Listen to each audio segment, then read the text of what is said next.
നമസ്കാരം, എല്ലാവർക്കും ദിയാസ് കിച്ചൺ റൂമിലേക്ക് സ്വാഗതം. ഇന്നത്തെ റെസിപ്പി വെറൈറ്റി ആയിട്ടുള്ളൊരു ബ്രേക്ക്ഫാസ്റ്റ് ആണ്. എങ്ങനെ ഉണ്ടാക്കാൻ കണ്ടു നോക്കാം. അതിന് വേണ്ടിയിട്ട് അത്യാവശ്യം വലിയൊരു ബൗൾ എടുക്കുക. അതിലോട്ട് ചെറു ചൂടുവെള്ളം ഒഴിച്ചു കൊടുക്കുക. അധികം ചൂട് വേണ്ട, ചെറിയ ചൂടുവെള്ളം, അതായത് നമുക്ക് കുടിക്കാൻ പാകത്തിനുള്ള ചൂടുവെള്ളം ഒഴിച്ചു കൊടുക്കാം. ഇനി ഇതിലോട്ട് കുറച്ച് ഉപ്പ് ചേർത്ത് കൊടുക്കാം. നന്നായിട്ടൊന്ന് മിക്സാക്കി എടുക്കാം.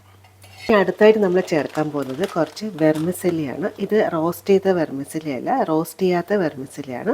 ഇത് നമ്മൾ സാധാരണ ഉപ്പുമാവൊക്കെ ഉണ്ടാക്കാനായിട്ട് എടുക്കുന്ന വെർമിസെല്ലി കേട്ടോ. അപ്പോൾ റോസ്റ്റ് ചെയ്ത വെർമിസെല്ലി ആണെങ്കിലും കുഴപ്പമില്ല. ഇതിപ്പോൾ ഞാൻ റോസ്റ്റ് ചെയ്യാത്ത വെർമിസെല്ലിയാണ് എടുത്തേക്കുന്നത്. അത് ഇതിലോട്ട് ഇട്ട് കൊടുക്കാം.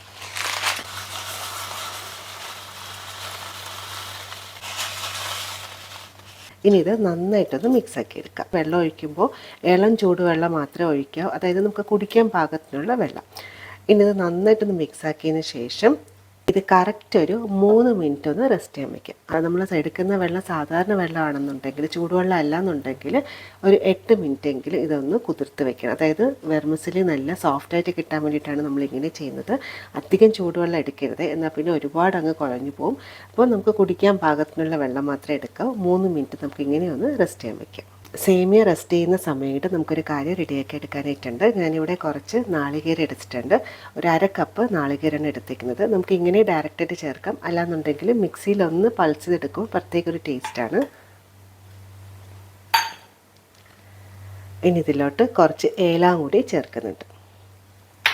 ഇനി ഇത് ജസ്റ്റ് ഒന്ന് പൾസ് ചെയ്തെടുത്തിട്ടില്ല, നമ്മൾ തോരത്തിനൊക്കെ ചെയ്തെടുക്കുന്ന മാതിരി ഒന്ന് പൾസ് ചെയ്തെടുക്കാം.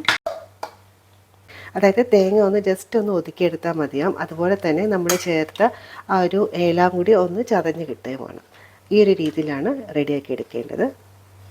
സേമിയ കുതിർക്കാൻ വെച്ചിട്ട് ഇപ്പോൾ ഒരു കറക്റ്റ് ഒരു 3 മിനിറ്റ് ആയിട്ടുണ്ട്. അപ്പോൾ സേമിയ ചെറുതായിട്ടൊന്ന് കുതിർന്ന് വന്നിട്ടുണ്ട്. ഇതിൻ്റെ വെള്ളം നമുക്കൊന്ന് ഊറ്റി മാറ്റാം. ഇതിലോട്ട് നമ്മൾ സ്ട്രെയിൻ ചെയ്ത് വെച്ചിരിക്കുന്ന സേമിയ ഒരു വലിയൊരു ബൗളിലോട്ട് ഇട്ട് കൊടുക്കാം. നമുക്കിത് മിക്സാക്കാൻ വേണ്ടിയിട്ടാണ് ഇങ്ങനെ ചെയ്യുന്നത്. അപ്പോൾ നമ്മൾ വെള്ളത്തിലൊന്ന് കുതിർത്ത് വെക്കുമ്പോൾ മാക്സിമം ഒരു 3 മിനിറ്റ് മാത്രമേ വെക്കാവൂ, അല്ലാന്നുണ്ടെങ്കിൽ ഇങ്ങനെ കിട്ടില്ല. എല്ലാം കൂടി നല്ല സോഫ്റ്റായിട്ട് ഒട്ടിപ്പിടിച്ചിരിക്കും. ഈ ഒരു രീതിയിലാണ് നമുക്ക് ആകേണ്ടത്. അത് മാക്സിമം ഒരു 2 മുതൽ 3 മിനിറ്റ് ഇങ്ങനെ ഒന്ന് ഇളക്കി കൊടുക്കുക. നമ്മൾ പൾസ് ചെയ്ത് വെച്ചേക്കുന്ന നാളികേരം കൂടി ചേർത്ത് കൊടുക്കാം. അപ്പോൾ ഞാൻ കുറച്ച് നാളികേരം ഒന്ന് മാറ്റി വെച്ചിട്ടുണ്ട്. ഒരു ചെറിയ സ്പൂണ് നെയ്യും കൂടി ചേർക്കാം. നെയ്യ് ചേർക്കുമ്പോൾ പ്രത്യേക ഒരു മണവും അതുപോലെ തന്നെ പലഹാരം നല്ല സോഫ്റ്റായിട്ട് ഇരിക്കുകയും ചെയ്യും. ഇനി ഇതിലോട്ട് മധുരത്തിന് വേണ്ടിയിട്ട് ഒന്നുകിൽ നമുക്ക് ശർക്കര ചേർക്കാം, അല്ലാന്നുണ്ടെങ്കിൽ കുറച്ച് പഞ്ചസാര ചേർക്കാം. ഞാനിവിടെ ഒരു ടേബിൾ സ്പൂൺ പഞ്ചസാര ചേർക്കുന്നുണ്ട്. ഇനി ഇതെല്ലാം കൂടി നന്നായിട്ടൊന്ന് മിക്സാക്കി എടുക്കാം. അതായത് നമ്മൾ ചേർത്ത സേമിയ, അതുപോലെ തന്നെ നാളികേരം, നെയ്യ് എല്ലാം കൂടി നന്നായിട്ടൊന്ന് യോജിച്ച് കിട്ടണം. ഇപ്പം തന്നെ ഒന്ന് മിക്സാക്കിയപ്പോൾ നല്ല ഏലത്തിൻ്റെയും അതുപോലെ തന്നെ നെയ്യുടെയൊക്കെ നല്ലൊരു മണം വരുന്നുണ്ട്. അങ്ങനെ നന്നായിട്ടൊന്ന് മിക്സാക്കി എടുത്തിട്ടുണ്ട്.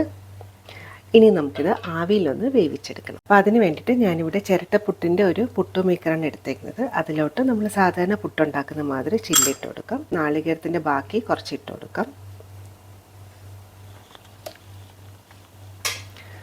ഇനി ഇതിൻ്റെ മുകളിലോട്ട് നമ്മൾ റെഡിയാക്കി വെച്ചിരിക്കുന്ന സേമിയ ഇട്ട് കൊടുക്കാം. പുട്ടിനൊക്കെ ആക്കുന്നതൊക്കെ ഒത്തിരി അങ്ങ് പ്രസ് ചെയ്ത് വെക്കേണ്ട ആവശ്യമില്ല, ജസ്റ്റ് ഇങ്ങനെ ഇട്ട് കൊടുത്താൽ മതിയാവും. ഇതിൻ്റെ മുകളിൽ വേണമെന്നുണ്ടെങ്കിൽ നാളികേരം ചേർക്കാം. ഇപ്പോൾ ഞാൻ ചേർക്കുന്നില്ല. ഇനി നമുക്ക് ആവിയിലൊന്ന് വേവിച്ചെടുക്കാം.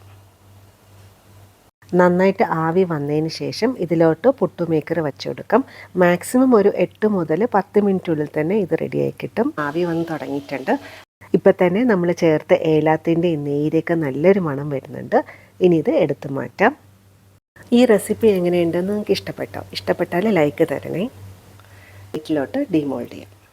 ആവി പറക്കുന്ന പലഹാരം റെഡിയായിട്ടുണ്ട്.